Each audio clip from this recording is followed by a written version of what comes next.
Brian, because you mentioned earlier on, hey, what you restrict, if you were an MSP today, would you try and or would you just maybe mandate with customers, hey, we are going to, let's talk about why we need to go to one browser, as an example. Would you be that direct and have that kind of standard? Yeah, I mean, I think MSPs should be standardizing their customers on a single browser. If for no other reason, then it's reducing the attack surface that they have to manage.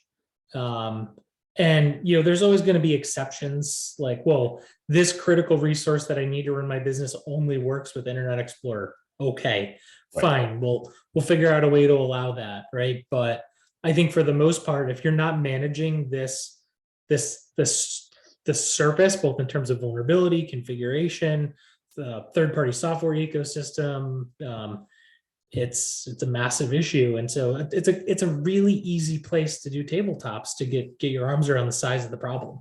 Yeah, I'll close this point with this and move on to the next safeguard. But I think if there's one of the most important things in this podcast is this piece. For MSPs, MSPs look for standards, whether it's a firewall, whether it's an EDR. And I think with browsers, Wes, she's shaking your head, they got to start thinking the same thing because, again, more tickets, more threat vector.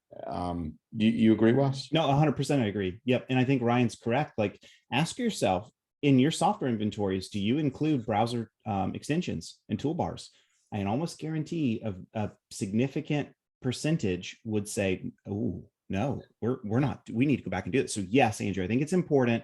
And I think it's possible, right? Like, just as a point of help for people, I'll just close this on this one is Google, if you're like Google Chrome Enterprise, like allow block extensions, and you'll find Google tells you everything you need to know to be able to do these things. So the capabilities are there, seize on it and standardize. Yeah.